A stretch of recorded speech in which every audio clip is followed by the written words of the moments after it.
Užsienio scenaristai šaukdina Kauno savivaldybės administraciją ir verčia nusižengti jau seniai egzistuojančiai renginių leidimų išdavimo tvarkai. Po 2 metų vyksiančios Vankuverio olimpiados reklaminiam klipui vaizdus sumanyta panaudoti iš Kaune esančio Vilijampolės mikrorajono. Tačiau dėl planuojamo filmavimo tektų uždaryti ne tik eismą, bet ir išjungti gatvių apšvietimą.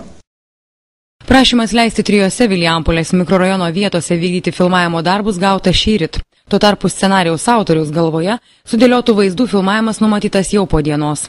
Ir 2010-aisiais vyksiančios Vankuverio olimpiados klipo siužeto įgyvendinimui reikia tam tikrų metų Linkuvos Demokratų gatvėse bei ant Milikonių kalno sustabdyti automobilių eismą ir apie 20 valandą išjungti gatvių apšvietimą. Siunčia raštelį tokį maždaug, žinot, jau atvažiavom filmuoti, reikia dabar sustabdyti eismą vienoje gatvėje 5 minutėm, o vakare šviesas užgesinti toj gatvėje.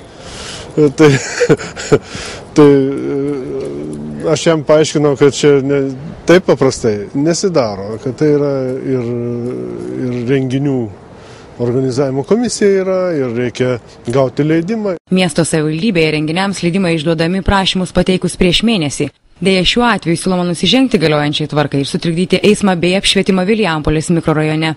O apie užsienio scenaristų planus filmuoti olimpiados klipą kol kas nežino nei kelių valdyba, nei energetikai, nei ta pati leidimų išdavimo komisija. Šito dar mes net nesvarstėm ir nematėm, tačiau iš tikrųjų aš galiu pasakyti, kad mes negalėsim duoti leidimo, nes renginys bus susijęs su eismo trukdymo, stabdymo, uždarimo, sakysim, kai kurių gatvių, o dar ir kažkodėl tai ir apšvietimo jiem ten reikės gatvė apšvietimo tinklų prašyti. Aš nemanau, kad Vilniaus savivaldybė aš kreipiausi šiandien iš ryto, viskai jau pagaliau žinojau, kas viskas vyks, kur, kaip, ir jie man labai skubiai padarė, nes jau rytoj Vilniui filmuojam.